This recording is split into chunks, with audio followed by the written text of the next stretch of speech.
আসসালামু আলাইকুম বন্ধুরা, গণিতবিদের নতুন ভিডিওতে আপনাদের সবাইকে স্বাগতম। গণিতবিদের আজকের ভিডিওতে আমি অষ্টম শ্রেণীর গণিত পাঠ্য বইয়ের অনুশীলনী 11 এর 10 নং প্রশ্নের সমাধান নিয়ে হাজির হয়েছি।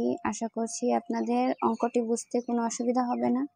আমি খুব সহজে এই অঙ্কটি বোঝানোর চেষ্টা করেছি। এখানে একটি প্রশ্ন দেওয়া আছে এবং সেই প্রশ্নেতে আমাদেরকে বলা হয়েছে যে নিচে একটি সারণী দেওয়া হলো, সারণী থেকে গড় নির্ণয় করো এবং উপাত্তগুলোর আয়তলেখ আঁকো। দুইটাই করতে হবে, গড় নির্ণয়ও করতে হবে, আয়তলেখ আঁকতেও হবে। আমি দুইটাই একটা টেবিলের সাহায্যে, একটা সারণীর সাহায্যে করে দেখাবো। গড় এবং আয়তলেখ দুটার জন্যই একটা সারণী তৈরি করব। আপনারা চাইলে দুইটা সারণীও তৈরি করতে পারেন, কিন্তু আমি এখানে একটা সারণীর মাধ্যমেই দুইটার সমাধানই করে দেখাবো, যার সমাধান আশা করছি আপনাদের বুঝতে অসুবিধা হবে না। আর যদি আপনারা আলাদা আলাদা করে করতে চান তাহলে প্রথমে সারণীর মাধ্যমে গড় নির্ণয় করবেন। গড় নির্ণয়ের জন্য যেমন ঘরগুলো প্রয়োজন, প্রথমে শ্রেণীব্যাপ্তি, পরে হচ্ছে মধ্যমান, পরে গণসংখ্যা, তারপর মধ্যমান ইন্টু গণসংখ্যা, এই 4টা ঘর প্রয়োজন হয়। কিন্তু যেহেতু আমি আয়তলেখ সহ করব, তাই এখানে আমি আয়তলেখের জন্য একটা ঘর তৈরি করব, সেটা হচ্ছে অবিচ্ছিন্ন শ্রেণীসীমা। প্রশ্নটি আমরা প্রথমে লিখে নেব। গড় নির্ণয় ও আয়তলেখ অঙ্কনের জন্য সারণী। যেহেতু আমরা দুইটার জন্যই সারণী তৈরি করছি, তাই যদি আমরা শুধু গড় নির্ণয় করতাম তাহলে গড় নির্ণয়ের সারণী লিখতাম, আর যদি শুধু আয়তলেখের জন্য সারণী তৈরি করতাম তাহলে আমরা লিখতাম যে আয়তলেখ অঙ্কনের জন্য সারণী। এখানে আমি কলাম তৈরি করে নিয়েছি 5টা এবং সারি যতটা আছে, প্রশ্নের মধ্যে যতটা আছে সেগুলা অনুযায়ী লিখেছি। এখানে আপনাদের নিজে থেকে কিছু করতে হবে না, জাস্ট অঙ্কের প্রশ্নটিতে খেয়াল করে দেখবেন যে কয়টা সারি দেওয়া আছে, সেই অনুযায়ী আপনারা সারির সংখ্যা নেবেন। এখানে আমি প্রথম ঘরে লিখেছি শ্রেণীব্যাপ্তি, তারপরের ঘরটিতে লিখেছি অবিচ্ছিন্ন শ্রেণীসীমা, তারপরে মধ্যমান, তারপর গণসংখ্যা, এবং লাস্টের ঘরে যেহেতু মধ্যমান হচ্ছে xi এবং গণসংখ্যা হচ্ছে fi, তাহলে লাস্টের ঘরে xi ইন্টু fi বা fi ইন্টু xi। আর শ্রেণীব্যাপ্তির ঘরে তো আমাদের নিজে থেকে কিছু লিখতে হবে না, প্রশ্নে যা আছে সেগুলাই তুলে নিচ্ছি। 6 থেকে 10, 11 থেকে 15, 16 থেকে 20, 21 থেকে 25, 26 থেকে 30, 31 থেকে 35, 36 থেকে 40 এবং 41 থেকে 45। এগুলো লেখার পর আমাদের অবিচ্ছিন্ন শ্রেণীসীমা বের করতে হবে। অবিচ্ছিন্ন শ্রেণীসীমার জন্য আমাদের কি করতে হবে দেখুন। প্রথমে শ্রেণীব্যাপ্তির দুইটা সংখ্যা আছে, প্রথম সংখ্যা এবং লাস্টের সংখ্যা। প্রথম সংখ্যাটি যেটি সামনের সংখ্যা, অর্থাৎ এখানে প্রথম সারিতে দেখুন যে এখানে আছে 6। 6 থেকে আমরা 1 বাদ দেব, বিয়োগ করব 1। 6 থেকে 1 বিয়োগ করার পর হচ্ছে 5। এর সাথে আমরা 0.5 যোগ করব। 0.5 যোগ করার জন্য এখানে 0 দিয়েছি, 0.0, এবং 0.5 যোগ করলে হবে 5.5। এই 5.5 হচ্ছে প্রথম শ্রেণীসীমার প্রথমটা, এবং দ্বিতীয়টার জন্য বিয়োগ করতে হয় না, জাস্ট আমরা 0.5 যোগ করব।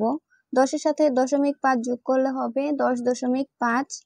ঠিক একইভাবে প্রতিটা ক্ষেত্রে করব। সামনের সংখ্যাটি থেকে 1 বিয়োগ দিব এবং 0.5 যোগ করব। 11 থেকে 1 বিয়োগ করলে 10, 10-এর সাথে 0.5 যোগ করলে 10.5, এবং 15-এর সাথে 0.5 যোগ করলে 15.5। এভাবেই সবগুলাই করতে হবে। এখানে দেখুন, খেয়াল করলে দেখবেন যে প্রথম সারির লাস্টের সংখ্যাটি এবং দ্বিতীয় সারির প্রথম সংখ্যাটি সেম। এই কারণেই অবিচ্ছিন্ন করার জন্যই আমরা এইভাবে এই মানগুলা বের করেছি। এই মানগুলো আমাদের প্রয়োজন হবে গ্রাফ আঁকার ক্ষেত্রে। যখন আমরা আয়তলেখ অঙ্কন করব তখন আমরা x বরাবর এই মানগুলাকে বসাবো এবং বসানোর পরে গ্রাফটা অঙ্কন করব। এই কারণেই আমরা অবিচ্ছিন্ন শ্রেণীসীমা বের করেছি। তাছাড়া গড়ের ক্ষেত্রে অবিচ্ছিন্ন শ্রেণীসীমার প্রয়োজন হয় না।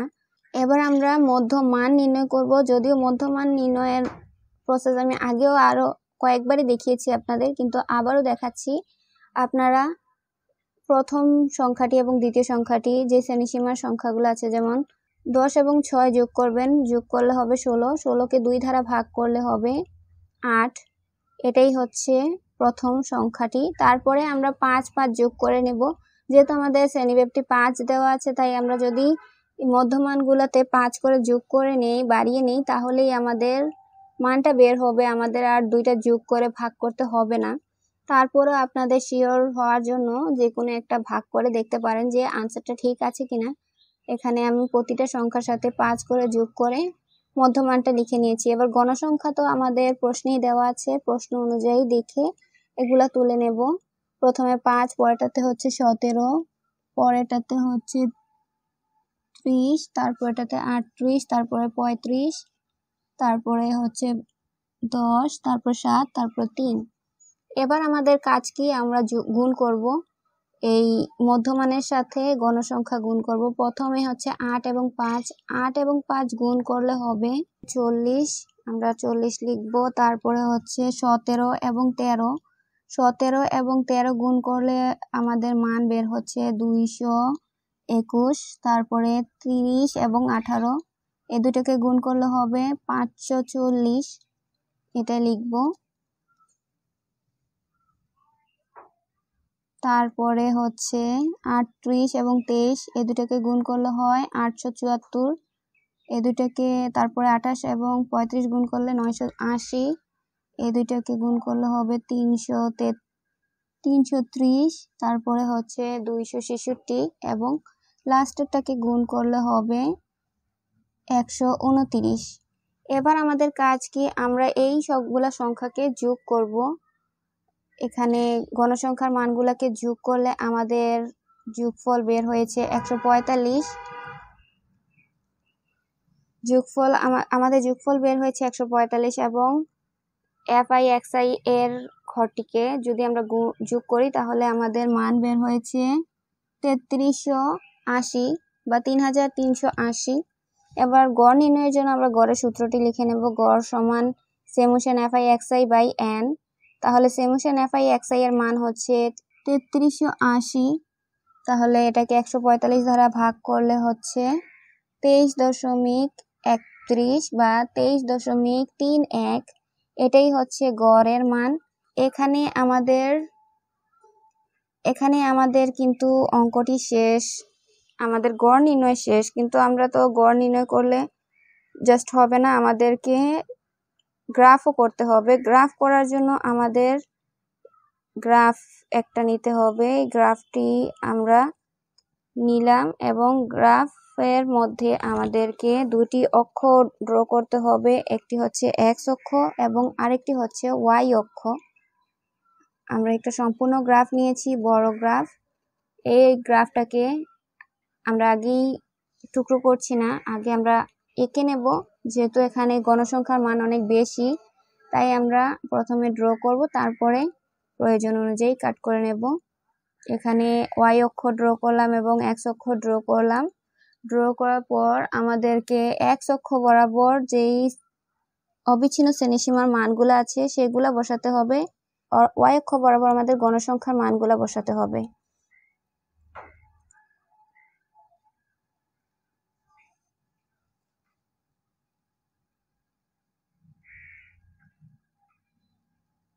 প্রথম 5.5, তারপর 10.5, এভাবে করে সবগুলা বসাবো একদম 45.5 পর্যন্ত। যেহেতু এখানে 45.5 পর্যন্ত আছে, তাই 45.5 পর্যন্তই বসাতে হবে। তারপরে আমরা গণসংখ্যা বরাবর সংখ্যাগুলা বসাবো। যেহেতু আমাদের গণসংখ্যা দেখুন সর্বোচ্চ সংখ্যা আছে, যে এখানে টোটাল 38 পর্যন্ত আছে সর্বোচ্চ সংখ্যা, তাহলে আমাদের 40 পর্যন্ত এট লাস্ট লিখতেই হবে। যেহেতু আমরা এখানে অবিচ্ছিন্ন শ্রেণীসীমার মানগুলো লিখেছি, তাই এখানে অবিচ্ছিন্ন শ্রেণীসীমা এই কথাটা লিখে নেব এবং ওই ওয়াই অক্ষ বরাবর গণসংখ্যা নির্ণয়ের ওয়াই অক্ষ বরাবর প্রতি 5 ঘরকে 5 একক করে ধরে 5, 10, 15, 20 এভাবে করে 40 পর্যন্ত লিখব। যেহেতু আমাদের 38 পর্যন্ত তো গণসংখ্যার মান আছে, যার কারণে আমি এখানে 40 পর্যন্ত লিখেছি। চাইলে আরো বেশি লিখতে পারেন, কিন্তু 40 পর্যন্ত লিখলেই জাস্ট এনাফ। আমাদের আর তো বেশি সংখ্যার দরকার নেই। আর শুধু শুধু গ্রাফটা বড় করেও কোনো লাভ নেই। প্রথমে দেখুন 5, প্রথম ঘরে হচ্ছে 5, পরের ঘরে হচ্ছে 17, তারপরে হচ্ছে 30। আমরা সংখ্যাগুলো দেখব এবং সেই অনুযায়ী দাগ কাটবো শুধু। তারপরে হচ্ছে 38, 38-এর ঘরে দাগ দেব। তারপরে হচ্ছে 35, তারপরে হচ্ছে 10,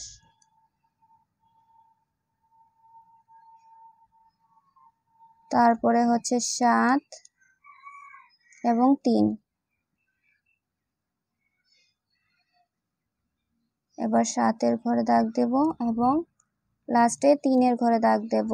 এভাবেই আমাদের সবগুলা ঘরে মার্ক করতে হবে।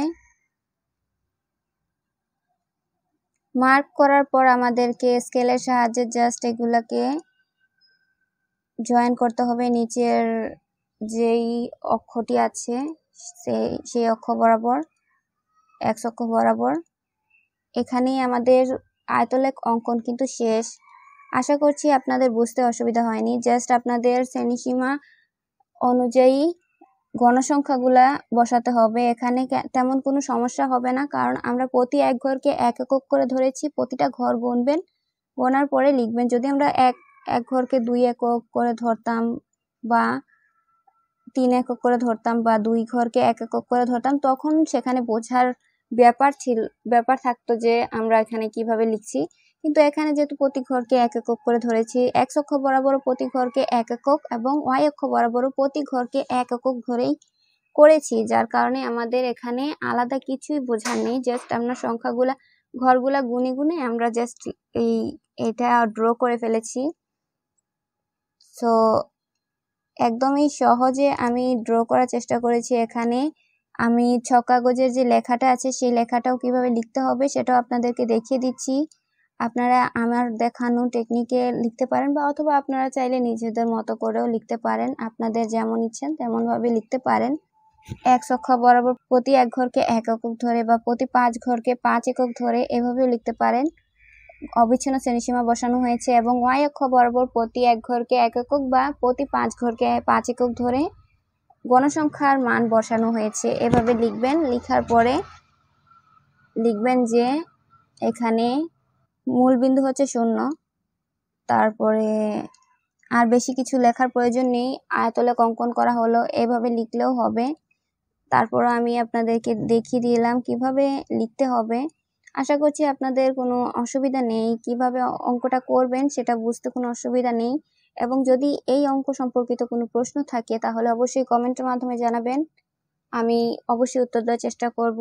রেগুলার ভিডিও আপলোড করতে পারছি না, তার জন্য দুঃখিত। আমি চেষ্টা করব যেন আমি রেগুলার ভিডিও আপলোড করতে পারি। আশা করছি আপনাদের অঙ্কের সমাধানটি বুঝতে অসুবিধা হয়নি। যদি কোনো ধরনের কোনো প্রশ্ন থাকে তাহলে অবশ্যই কমেন্টের মাধ্যমে জানাবেন, আমি উত্তর দেওয়ার চেষ্টা করব। সম্পূর্ণ ভিডিওটি দেখার জন্য ধন্যবাদ। দেখা হবে পরবর্তী ভিডিওতে। ততদিন ভালো থাকুন, সুস্থ থাকুন। খোদা হাফেজ।